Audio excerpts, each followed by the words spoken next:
Konnichiwa minasan, welcome again with Mr. K di sini. Judul chapter 1136, Negeri yang Menunggu Matahari. Ya, meski mendengar judul kali ini agak sedikit mengherankan, mengingat yang kita omongin adalah negeri Elbaf, negeri para kesatria yang dianggap sebagai negeri terkuat. Terlebih seluruh pengetahuan yang ada di dunia juga ya. Sekarang kondisinya udah berubah pindah ke negeri Elbaf dengan adanya perpustakaan yang bisa membuat benda yang masuk ke sono menjadi besar. Tapi kehilangan sosok sang raja dan kemunculan orang kayak Loki ya, mungkin hal ini yang membuat negeri Elbaf sampai menunggu kehadiran dari matahari. Di sisi lain, di bagian cover story, kita masih melanjutkan perjalanan Yamato yang sudah mencapai volume 22. Nggak terasa panjang juga ya. Dengan judul Markas Rahasia di Udon. Yang mana kalau dilihat dari bentuk bangunannya, sepertinya pemimpin dari sisa anak buah Kaido ya, dipimpin sama Wushu. Tapi emang masih belum bisa kita pastiin tentang kemungkinan yang satu ini. Jadi kita mungkin tunggu lagi volume berikutnya And now masuk ke menu utama. Chapter ini bisa terbilang unik karena cukup menjelaskan banyak hal tapi gak secara langsung. Walau emang chapter ini diawali sama momen yang cukup biasa dengan melanjutkan pesta yang sedang berlangsung dan memperlihatkan Luffy yang lagi makan. Disusul sama Usopp yang menceritakan petualangannya tentang bertemu Ors sampai ke momen Jinbe dan Brook yang dilihat menarik, mengingat Elbaf jarang bertemu dengan ras lain. So, sekali ngeliat ras lain mereka tentu akan merasa takjub.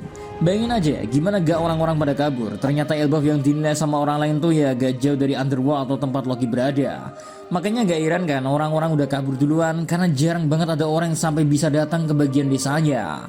Terus, Maun mulai menarik saat bagian si Redo minta maaf. Khususnya ya ke Nami atas apa yang dia udah lakuin ke beberapa kru tapi jerami.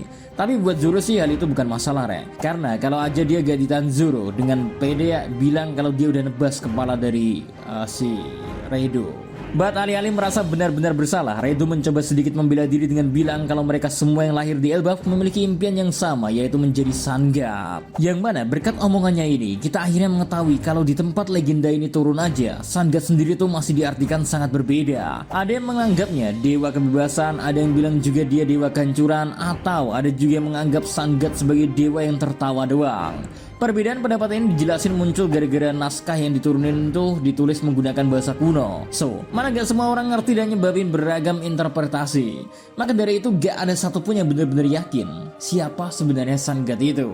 Tapi satu yang pasti, menurut naskah Harley ya, dunia ini sudah hancur 2 kali dan nama Sun God Nika selalu terbawa di dalamnya. Nah, ngomongin hal ini sebenarnya ini menjadi menarik karena harusnya apa yang coba diomongin di sini tuh ya, apalagi kalau bukan sosok pemilik kekuatan Nika itu sendiri. Pertama kali dunia hancur harusnya mengibaratkan kekalahan dari sosok legenda Sun God Nika, pertama yang diketahui membuat tombak dan pelindung ketika bertarung. Sedangkan kehancuran dunia yang kedua ditandai dengan kekalahan Joy Boy, seorang bajak laut pertama yang kalah di tangan Im Sama. Terus ketiga, ya Luffy lah orang yang akan membawa dunia ke kehancuran ketiga, karena dia yang memakan buah nikah selanjutnya. Dan hal ini pun sejalan sama ramalan yang Luffy dapatkan ketika berada di Pulau Manusia Ikan. Oh ya, di sini juga ya Luffy dijelasin oleh tetua raksasa tentang kayak gimana sosok Sun God itu, yang punya rambut putih dan apa-apa sebab putih yang membuatnya akhirnya mengerti ya kenapa semua orang menganggap Luffy sebagai Sun God. Wow. Tapi satu hal yang pasti ya, Luffy tuh gak nganggap dirinya Sun God. Buat dia ya, Sun God adalah Sun God, sedangkan Luffy adalah Luffy. Jadi entah ini semua impian atau takdir, pada akhirnya Luffy hanya menjadi Luffy Anyway, insiden kematian King Harald juga sedikit disinggung. Yang mana, kalau kemungkinan Loki tuh punya motif yang sama, yaitu ingin menjadi sosok Nika, makanya dia ngebunuh ayahnya sendiri. Walau jelas hal ini gak membetulkan apa yang Loki lakuin. And Luffy awalnya sempat ngerasa kalau Loki orang yang baik, tapi setelah dijelaskan gimana insiden demi insiden muncul setelah kelahiran Loki, walau jauh sebelum ramalan tentang Loki yang akan membunuh ayahnya udah ada lebih dulu sebelum Loki lahir ya. Tapi pada akhirnya, kemunculan Loki emang ngerusakin banyak hal karena ngebuat banyak nyawa berada dalam posisi bahaya. Bahkan Jarul aja ternyata memiliki pedang menusuk di bagian kepalanya, ya karena dia coba ngentiin waktu Loki mau ngebunuh King Harald. Untung aja waktu Loki mutusin buat berlayar saat 6 tahun yang lalu ya, dia dintiin sama Shanks, dan akhirnya bencana akan ancaman Loki gak lebih meluas ke dunia laut. But kalau kalian kita juga pernah dapat informasi ya kalau Shanks tuh jadi Yonko di tahun yang sama dengan menangkap Loki. Apakah berkat mengalahkan Loki Shanks akhirnya menjadi Yonko? Sejauh ini harusnya momen itulah yang terjadi, dan ini ngegambarin seberapa bahayanya Loki sampai orang yang ngalahinnya aja langsung dapat titel Yonko. Terus kalau kalian sadar sih, Luffy ngalahin makhluk terkuat, dia jadi Yonko. Blackbird ngalahin manusia terkuat, dia jadi Yonko. Terus bagi aliansi sama pendekar pedang terkuat, dia sekarang ikutan jadi Yonko. Shanks ngalahin raksasa terkuat, ya harusnya alasan ini cukup masuk akal untuk membuat dirinya duduk di posisi Yonko ya. Well, beres tentang ini, ya Luffy akhirnya punya waktu berdua untuk ngobrol sama Zoro. Dan di sini Zoro tuh nggak sama gelagat Luffy yang berbeda, apalagi waktu ngomongin tentang Loki. Sampai akhirnya terungkap kalau Luffy tuh mau bantu Loki ya, karena Loki bilang kalau dia tahu di mana Shanks. Pada akhirnya gak cuma Luffy doang sama Zoro yang berangkat untuk menemui Loki lagi, melainkan Nami dan Redo sampai ikut. Karena jelas ya kalau cuman dua orang ini aja, yang ada malah masalah lainnya yang bakal datang. Bukannya mereka bisa menemukan kunci, malah masalah yang nantinya ketemu ya.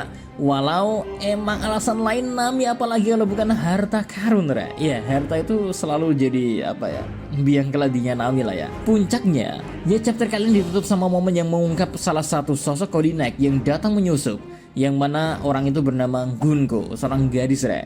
Dan kekuatannya emang dikonfirmasi berhubungan dengan perban seperti yang udah pernah kita lihat waktu dia ngalahin penjaga raksasa. Intinya Loki menolak ajakan dari keduanya untuk ikut bergabung menjadi Holy Knight. Makanya dari situ satu pertanyaan pun akan muncul. Mungkinkah kedua Holy Knight itu akan menyerah begitu saja? Atau adakah sesuatu yang sangat istimewa dari diri Loki sampai-sampai orang kayak dia diajak untuk bergabung menjadi anggota Holy Knight? Mungkinkah anggota Holy Knight itu gak semuanya dari Tenryubito ya? Atau malah kasus kayak Loki ini tuh baru yang pertama kali? Karena kita sendiri ngerti kan akan diskriminasi yang ada di sono. Dimana kalau bukan Tenryubito, mau siapapun, mau sekuat apapun, yang pasti gak bakal dapat respect dari siapa-siapa. Apa kali ini emang beneran gak apa-apa?